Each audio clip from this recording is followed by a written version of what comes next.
In the previous video, we have seen what is a paired sample t-test, and we have seen examples where a paired sample t-test is appropriate. So one of those examples were of Alzheimer's disease, where we are taking a baseline measure of patients suffering from Alzheimer's disease, administer their medication for a period of 6 months, and again measure their memory once again and see if there is a significant difference between the two measurements, that is the baseline measurement and the post baseline measurement. If you haven't seen the video that gives an introduction to paired sample t-test, please do watch that video before you see this one. So in that example, we have a group of sample of patients who are randomly assigned to groups, who is randomly selected from the population, a sample randomly selected from the population, wherein we take a baseline measurement of the patients, administer the drug for a period of 6 months, and again take a post baseline measure. Let's say we initially tested the patients on 1st of January 2021, and where you see the arrow, we continuously administer the medications for a period of 6 months. At the end of six months, on 31st of July 2021, we collect their measures, we again measure them and see, now we have two measurements, that is baseline and the post baseline measure. And now the question is there a significant difference between the two measurements, or if there is a difference, is it by random chance, or if the drug is really effective? Next, we state the hypothesis. Hypothesis is an assumption. So the first time we write the null hypothesis that says there is no significant difference between the two measurements. And the alternative hypothesis, that is, when we say there is no significant difference, it means a difference is 0. And the alternative hypothesis states that there is a difference. In other words, the difference is not equal to 0. The difference between measurement 1 and measurement 2, that is a baseline measure and the post baseline measure, is 0 as per the null hypothesis, and as per the alternative hypothesis it's not equal to 0. Now let's see how we can perform a test using SAS. So here we can see we have a group of, say, sample of 30 patients, and you can see that we have about around 30 patients here. For the patient number 1 here, the first baseline value is 13 for memory, and all the scores are out of 30. So the maximum score a patient can get is 30. So this particular patient number 1, has scored 13 for memory, and after administration of the drug for 6 months, at the end of 6th month, the patient was assessed again, and on this assessment the patient scored 20. Similarly, for all the patients, the baseline score and the post baseline score we have for a total 30 patients. So we have 3 variables: the patient ID 1, 2, 3, and so on, 1, 2, 3, and so on, and the memory score 1, that is a baseline value, and the post baseline value is memory 2. So let me just run this program and show you the data.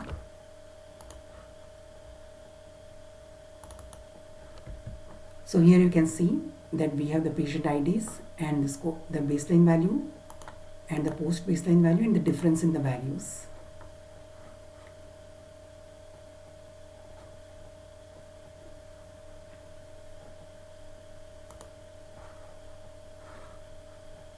Next, I want to see if the assumption of normality is violated or not. So I just run a proc univariate data equal to t underscore pair. The name of the data set is t underscore pair, the one that I showed.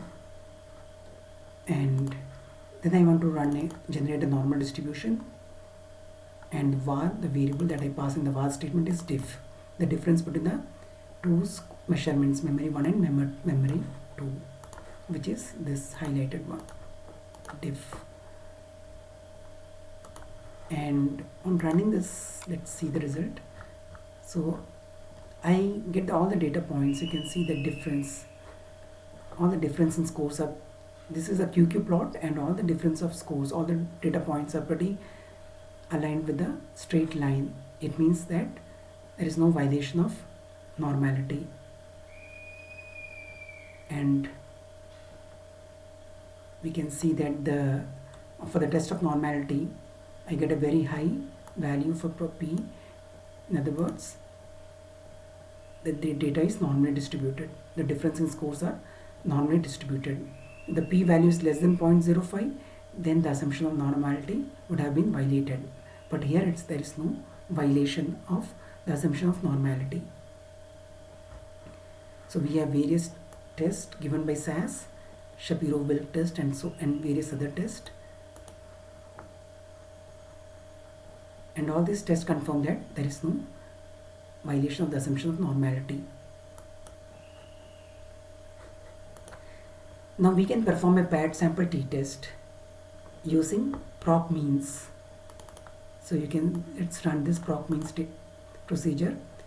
The dataset name is t underscore pair, and n, I need the number of subjects, the average, the standard deviation.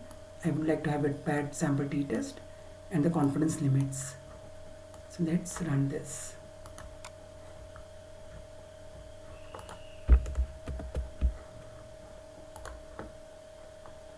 So I get a p-value of 0.0001. It's pretty significant. In other words, this particular drug is really effective in improving memory. And our mean, if we perform this, if we perform this experiment, we are likely to get a mean, our mean somewhere in between 4.4 and 6.5.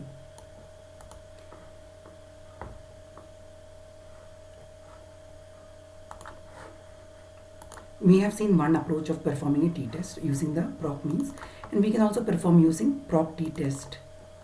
And let's see how we perform the result. The results are same or not. So this is the result that I got by running a proc means, the means procedure, paired t-test using proc means. So I got a p-value of 0.001 and t-value of 10.44.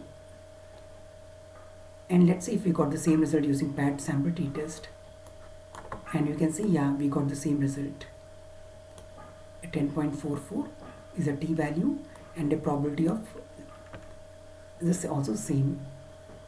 Similarly, the lower and the confidence limits are also same. And the degrees of freedom is n-1, 30-1, 29. And we also have the normal curve, and we can see that we get a bell-shaped curve. That means the assumption of normality is fulfilled. When we perform this paired sample proc t-test, we can see that we use the statement paired memory 2 into memory 1. You can write the other way also. It will give the same result, memory 1 into memory 2. And we put an asterisk here. If you want to output a data set, we can also output the data set. And the data set name is paired. So I have generated a data set with the name paired. The name is paired with the same result, a probability of same probability value. The t value is also same. So that is also an approach we have. We can generate the data sets. We can use the ODS trace on and ODS trace off. Because with this we can get to know what are the data sets that can be generated. So we can see that we have a lot of options. Just now we generated the data set t-tests, and we outputted this particular information into the dataset paired. This is the name that I have given. This is the output generated by the paired sample t-test, and this is the dataset in which I captured the information. I hope I was able to give you an idea about what's a paired sample t-test and how to perform that using SAS. Thank you.